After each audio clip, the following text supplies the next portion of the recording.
Welcome to Wealth and Wellness with Grace Nabasabla. Hello there, my name is Grace. I'm here to share some things I wish I'd known before becoming a real estate agent. I hope you stick around to the 10th point because it's going to help you, especially if you're starting out on this journey. Point number 1 is this is your business and you have to treat it as such. This is not your broker's business or other agent's business. This is your business. You're literally building your business from scratch, which means your broker is not telling you what to do, when to do it, how to do it. Your broker will guide you. However, ultimately, you have to let them know what you need in order for them to guide you appropriately. I remember when I started, I met my broker 2 months after I actually became an agent because I was out of town and we did a Zoom call initially and then went out of town for 2 months, came back, had my first visit with him. And he asked me, "So Grace, you're welcome. What are some of your goals?" And as ambitious as I am, I dream big, right? I said, I want to get 10 closings. No. I want to get 50 closings. Not 10. It was 50. He looked at me and said, unobtrusively, logged into the computer to show me statistics about how many agents actually in my neighborhood or my MLS achieved those 50 closings. I can say in Baton Rouge, Louisiana, it's about 4,000 agents, give or take. It depends on how many agents renew their MLS dues. So we go to 1,000 to 500. That is less than 10 closings, literally. When we got to 100, that's when we say seeing 30 closings, 20 closings. Do you know how many agents actually close 50 deals a year in my MLS? It was about 50. The top 50. So I thought, Grace, you're just starting out. As a rookie, you're going to aim for 50 closings. That was very overly ambitious of me. But you never fail to try, right? So I really wanted to aim high and aim big, and I wanted to give it my all, especially being a new agent. So getting it, knowing these expectations at least. And so for him, it was good to show me those numbers because realistically, I was aiming way higher. But you never fail to try. So it's best to aim that high than help very low. So this year, I've actually closed about 2 closings. I'm aiming for more. So I still have 48 to go, y'all. So having big goals is very important because this is your business. You have to treat it as such. The point number 2 is about how this business is very cutthroat. I've heard about how other agents can actually slip into your DMs and actually message your friends and family members trying to make them their own clients, or also how some agents can literally destroy somebody else's sign. Unfortunately, never did I think somebody would actually complain about little old me posting my signs or even sharing my signs in a crowd of people. So 2 months back, I'm always going to crowds and also using that as an opportunity to market myself. So I meet people, easily market my material, give out my flyers, give out my business cards. And this particular individual literally complained at one of my kids' schools because they did not want me to pass out my business cards. It was a football game. So I had to realize, Grace, you got permission from the principal to pass out these cards because I don't like to go ahead of myself. I try to ask for permission. I initially asked the sheriff. The sheriff said it's okay. And I still asked the principal. They said it was okay. However, when they saw me passing out so many cards, they didn't appreciate that. And the next week, I come back to that same game or to the next game. Guess what? They had changed the rules. No passing out material, okay, written material in the games. So I made sure I don't pass out cards anymore, but still, this business is very competitive, so you never know who's out there watching you, trying to stop you from doing your marketing. And the other incident was actually at the post office. If you know me, I've been passing out cards at the post office, cards at gas stations, cards at any and everywhere where they let me. So this particular incident, so they have a poster, and I posted my card and my business flyer. The postmaster took them down. I didn't think of anything of it. I was like, maybe they changed your plans. They took down my cards. However, a few weeks later, I meet this stranger out of nowhere in a store. She tells me she works at a news station, and she was wondering who this girl is who has been posting her marketing material all over town, and also aggravated the postmaster so much that the postmaster had to take the signs down. I was like, I did that. It must be working, because for somebody to try to stop you from doing what you're doing, that means it's definitely working. People are noticing. So I'm going to continue marketing and posting my information, because you never know who needs my assistance. So I had to change it from people don't want me to win into I'm serving my community. So people don't have to like it, they'll have to appreciate it, because I'm literally serving my community. Point number 3 was a light bulb moment for me. Do you know that you're actually not here to sell homes? You're literally here to sell yourself.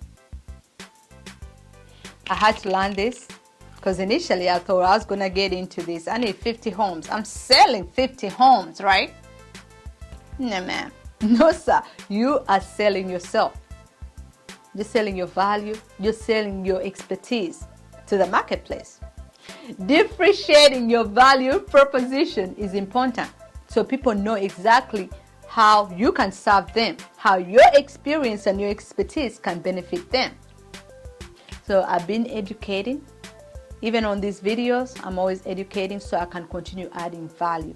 And the more people get the value, guess what? Those are sales, right? Because then at least I would have helped them learn something, and also they'll end up supporting me. Point number 4 is not everybody is ready just because you're ready. So you got your license. Great. Congratulations. And now you're going to all your family members, your sphere of influence, your friends, everybody you know, right? And you think they need to be ready right now. That was me. They need to be ready, right? Why not? It's a great time to buy. It's always a great time to buy. But you have to realize not everybody is ready. And it's okay. They don't have to be ready. You just have to be there whenever they are ready. So it's a hard pill to swallow, because most times when I know this is very advantageous, I encourage people to do it, but they have to take the step. And until then, I'll continue encouraging, I'll continue empowering, I'll continue supporting them to the best of my ability until they actually move on to take their first step, until they get their house. So continue supporting them, reminding them why they even want to get from where they are right now to where they need to be. And that will help you, so you don't continue being burnt out, wondering why everybody else is not doing what you're encouraging them to do. Point number 5 is having no clients is better than having the wrong client. That's very hard, especially for new agents, trying to build your database, trying to maintain everybody you know, right, who started the process with you. However, I had to tell one of my mentees that that particular client who was stressing them out, as soon as they sign a contract, they'll try to back out any way possible, wasting her time, wasting everybody else's time. And then not just that, as soon as she would cancel the contract, she would get back to her complaining that she shouldn't have canceled the contract. So instead of you dealing with such a client, I recommended that she probably needs to consult her broker and also terminate the client, and at least refer them out, because then you're not losing the whole deal. She can get about 25 to 30% off of that client when she refers the client out, because literally this client had terminated 2 contracts. And then when she realized that she couldn't qualify for a lot more in her pre-approval with the interest rate changes, guess what? She started blaming her, that she didn't explain things right, that she didn't help her continue on with the contract. So instead of tarnishing her name, I encourage her, definitely consider terminating a contract, because you don't want to let somebody run you, also run your sanity, right? So think about that before you stay holding on to clients who are going to continue wasting your time, and that's time is money. Point number 6 is actually making sure you have your steps streamlined. Okay, you have a process. These are my steps. You see these steps? I mentioned step 1, doing your own research. Okay, I encourage them to do their own research. 2 is improving their credit. 3 is maintaining their finances and saving money. 4 is getting mortgage pre-approval. However, 5 is when I come in, choosing the right agent, me, of course. And then 6 is have a must-have criteria. 7 is visit homes and making an offer. 8 is inspection and appraisal process. 9 is doing a final walkthrough. 10 is making sure you move into your home sweet home, and closing, of course. So I'm sharing these steps because I have actually a video about this. Look at my video below. It's about how I do a home consultation. And these steps are important because when you change one of the steps, it definitely affects you. So say, for example, taking a client on showings, okay, before their pre-approval. That's a big thing. No. Do not do it. You're wasting time. I did it one time and that was it. Because I literally took this client on a pre-approval.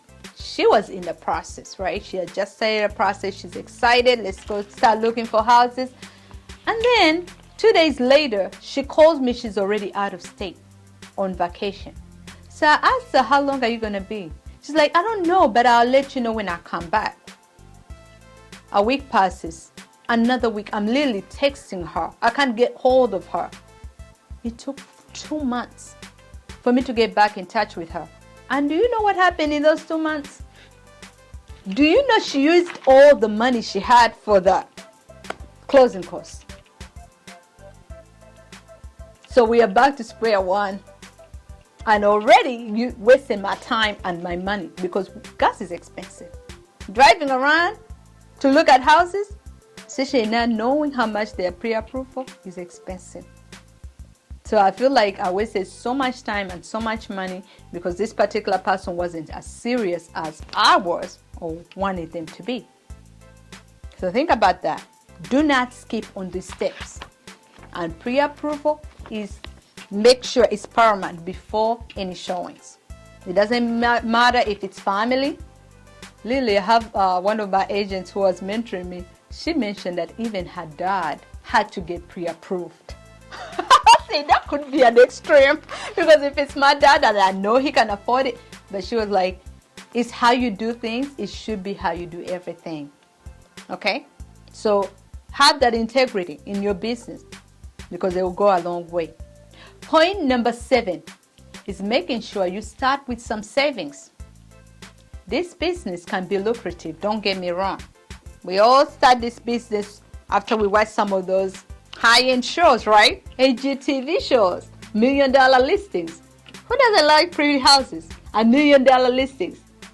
However, the reality is it takes time. You'll get to those $1 million listings, but you're not going to start there. Sometimes you have to start in the 50,000 or even 100,000. And then throughout that process, it's not going to happen in one day. I can say for me, I started, my first closing was 7 months later. Not month 1, not month 2, not month 3, however much I tried. I marketed myself like crazy. I talked to people. I did everything I was supposed to do. I held a seminar which I'm holding another seminar. I'm trying to hold seminars every 3 months, but still, maybe the people weren't ready, and maybe the time wasn't conducive, you see? So you have to continue doing the marketing, and it has to be consistent. However, the sales might not pick up as quick as you want them to. It might take time. So when you start, think about how much money can you start with. It's not $100 like some people might think. It's more than that. Pre-license costs, branding costs, all these cost money. What you have to wear, what you're bringing to the table costs money. And not just that, your maintenance at home. Okay? You're paying mortgage or rent, whatever you're paying, it costs money. So plan for that. Because you don't want to end up being one of those commission breath agents where people can smell a commission off of you, right? It's like you're desperate to close a deal. So you don't want to be like that. And also things happen during the process. So if the process is slowed down and you're literally waiting for that check, if you don't have anything saved, you'll be very devastated. But literally they say about 6 to 9 months is ideal. But even 6 months is a long time. Just putting out, because everything has to be paid. Business cards here, gas here, everything is cash. They need cash now. So you're not putting anything in, you're literally just putting out. So plan for that. At least have some savings, about $2,000 to $5,000. And if you need more, or you have more, or can afford to have more, that would be great. And that's why sometimes agents start off as part-time, especially if you can try to do part-time and do something else where you can keep that income. However, so many experienced agents encourage us to start writing as full-time. I did not start writing as full-time. I worked as a nurse for 2 months. So I jumped in after those 2 months and I saved some money while I was a nurse before I fully jumped in real estate. But it's been a while, and those closings, you have to keep up with those closings. Number 8 is about choosing the right brokerage.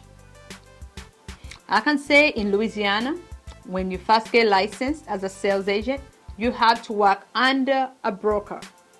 There are so many brokerages. I didn't even know this. I interviewed a few.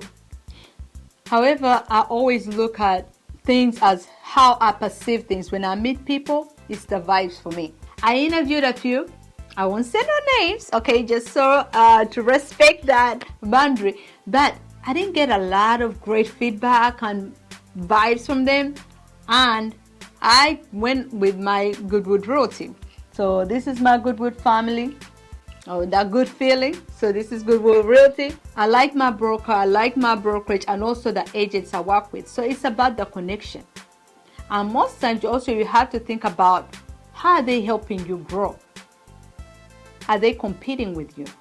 Are they supportive of you? Right? Because then you need those skills when you're starting off as an agent.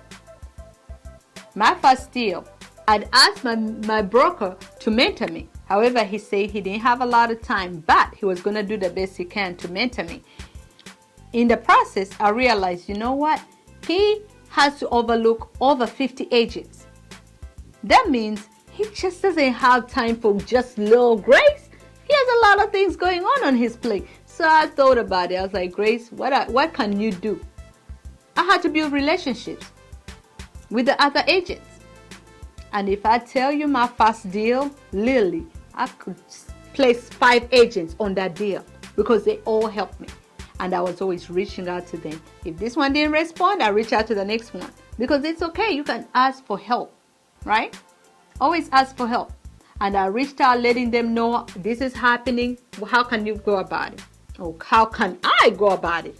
And thank you so much. And at the end, when I got that closing check, oh my goodness, I was so excited. And I was like, I'm going to buy lunch for everybody. But then when I looked at that check and those bills,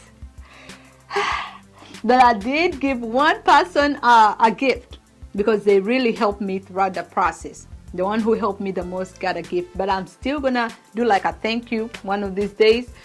hopefully like maybe a Christmas thank you for everybody, because they really helped me. Because most brokerages, they literally take off money off of your commission to mentor you, and they didn't take money off of my commissions here, and so I'm grateful for that. Having the best fit brokerage for you is going to help you grow. A lot of agents, when they start, they're literally changing brokerages out like nothing, literally like changing shoes or clothes, right? Unfortunately, that's not going to help you. To me, I look at it, it's not the brokerage itself, it's the people. So find people you can connect with. So, and if you can connect with those people, utilize that. Build the bond there, because it's not what they're not teaching. You also have to hold yourself accountable. What can you do differently? Like I said, if it was some other agent, I'm sure she would say, oh, I'm not getting any mentorship, I'm running to the next brokerage. Can you ask other people for help? Right? All you have to do is ask. And also start educating yourself, because they have resources. So I've gone to the association and utilize all the information they have out there. Every time they have a class, guess who's in that class? Your girl. Because I want to make sure I'm better equipped for my clients. So stay educated and also utilize the resources you have around you in your brokerage. But it's not going to be the brokerage. It's all about you, making it work for you. Point number 9 is about stop being a secret agent. In this, I mean, do people know you, who you are, and what you do? I had to change this mindset of salesy, because I don't like to be sold to. Nobody likes to be sold to, right? So I had to change that mindset from sales into service. My goal is to serve, and that's my why. I love to help people. So I'm channeling that energy into service. So when I'm sharing my information, I'm here to serve. That comes off easy, right? Instead of, can you buy? Nobody wants to be sold to. So change your mindset about service and how you approach being an agent. And it's definitely helped me, because most of the time when I approach people, it comes off, they're like, oh, you're so friendly. Yeah, because I'm here to serve. Simple. I want you to win, right? So think about what you're here for, and also how you can network and market yourself as an agent. When I go to gas stations, when I go anywhere I go, when they're giving me a receipt, guess what your girl does? Business card, literally an exchange, right? So that helps market yourself. As I'm staying on social media, marketing myself continuously, making sure people are informed about information. Like if people are scared of something, guess what? I'm letting them know the do's, the don'ts, all the facts about what's going on, so they will be better informed. So do not be a secret agent. And point number 10, we made it, y'all. This is good. This is good. But it was painful, y'all. This was one of the points, actually, it broke me to the bone. I'll say it broke me to the bone because it was a hard realization. Not everyone is going to use you as their agent. It felt a little intimidating at first. I was like, why? I'm a good person. I like to help people. These people know me. No, not everybody's going to use you as their agent. Because in the beginning, I mentioned how many, could be thousands of agents we have in just a small location, right? So think about, most of those people already have an agent. Most of the people you know already have an agent. Maybe it's their family, maybe it's their friend, their network, right? So do not feel singled out or feel bad that somebody chose another agent over you. I had a friend of mine who I have not had. She's still here and she's still my friend. And she just purchased the house. And I know she's going to watch this video. So she just purchased a home, and I'm her number one cheerleader. I can't wait to go see her home. She's moving in this week, y'all.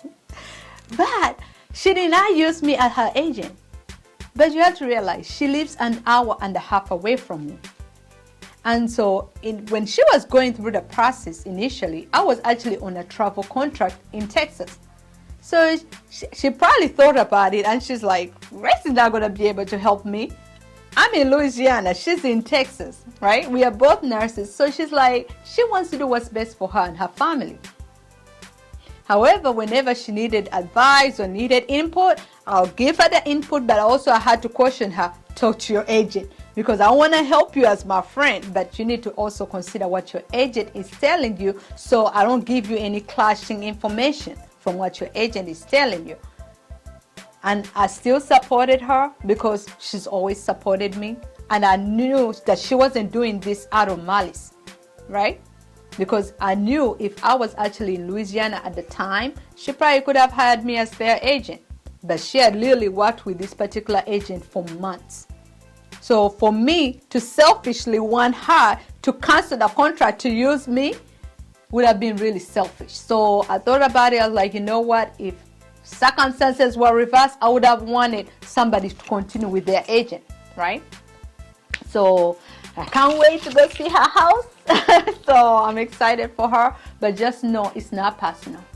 So that's one thing I had to realize. And also getting your, think about your neighbor.